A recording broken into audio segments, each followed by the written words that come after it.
Alright, today we're looking at a 2013 Dodge Grand Caravan. This comes with a power side entry Rollx wheelchair conversion. I'm going to kind of walk you around the van and show you how the conversion works and all the options it has. So we're going to start off with the power side entry Rollx conversion. So on the key fob, we got an extra little fob here that runs the conversion. Just push this button in here and then your door will automatically open. And this van also has a kneeling system. So if you look down here, you'll actually see the van lower down. Lowers down about 1.5 inches. And then the ramp comes out of the floor there. This is the in-floor ramp. In-floor ramps are nice to tuck into the floor. They're out of the way. You can still open that door and go in and out of it without putting the ramp out. Otherwise, if you hit the Rollx button, the ramp will come out as well. So going up inside here, the front passenger seat is on a quick release, so you can pull that out of the floor if you want to position a wheelchair there. Otherwise, there is a driver's transfer seat in here. So with the driver's transfer seat, you got this little fob here, and you got forward, backwards, up, down, left to right. So we're going to go back with it. This is designed to come back, so you pull in with your wheelchair and you turn around in the open area on the floor, and then you pull this back, and you can go right with it, and then you match the height of your wheelchair so it's easier to slide over onto, so you can go up or down with it. It goes up quite a ways, and then yeah, you can go back down. So designed to match your wheelchair height. Then you get on it, you turn left. It's got a platform up here for you to see, put your feet on. And then we'll go back forward up into the driver's position. This one has hand controls in it. You can still drive it regularly with your feet, or you can take the hand controls off or use the hand controls if you need them. And then for this easy lock, or sorry, talking about the wrong thing. For this transfer seat, you can put the remote right back there, tuck it in there so it's easier to get when you come in on your wheelchair. Otherwise, it's got a magnet on it, and it's got a spot right there for it. So you still have your rear seats in here. Nice open floor space to turn around in with your wheelchair. Or you can, if somebody else is driving, you can just tie your wheelchair down in the middle here and we'll give you the wheelchair tie downs. Those tie downs just lock right into those tracks there, so you can put them anywhere you want. We'll go ahead and put this back in. Again, we just hit the button on the fob. The ramp goes into the floor there. As the kneeling system raises it back up.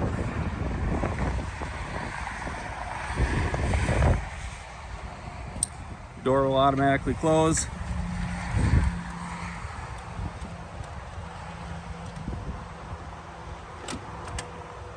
This van runs and drives great. It's got tires that look like new on it. Got a little over 99,000 or just under 100,000 miles. We'll check the exact odometer here in a second. Nice clean van, straight on both sides. It is a 2013 though, with 100,000 miles on it, so there is a couple spots that are starting to get a little bit of bubbling for rust on it, and I'll point those out here in a second. Got a power hatch. You can run that off the key fob. Then you can also hit the button here to close it. You got storage in the back there.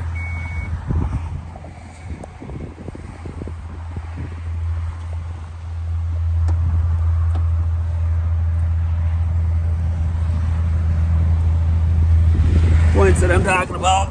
If you look down there, there's a little bit right there that's visible. And then right up here, there is a little bit of bubbling under the paint. It's not too bad, very common to see, especially on a vehicle that's from the northern climate. But at this price point, it's expected. This conversion, if you're just to take a van to get it converted nowadays, the big expense in these conversions is lowering the floor. They lower the floor all the way from the front firewall all the way to the back seats, and then they have to move a lot of stuff underneath, so the conversions get pretty pricey. So this platform on the transfer seat, that's the original floor height. so it puts you right up into there, and you can drive it like a regular van. It's got power windows, the back windows roll down as well, and then it's got little side vents back there too, which is nice. Yeah, let's see, we'll go ahead and start it up here.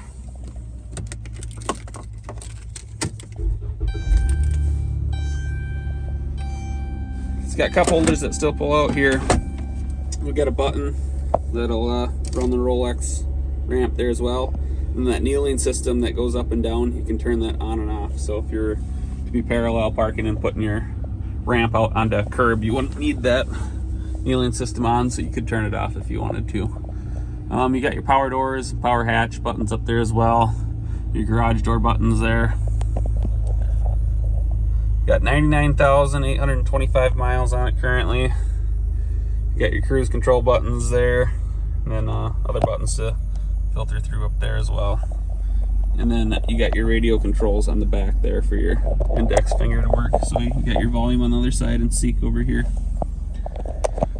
Does have a backup camera. Yeah, nice van for the money. If you guys have any questions, please give me a call or text me at 507-990-6981. My name is Caleb, or you can call Isaac at 507-696-5217.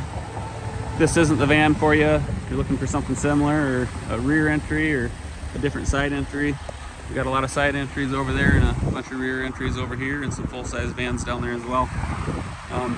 Go to our website, summitautoandcycle.com, and check out the rest of our inventory.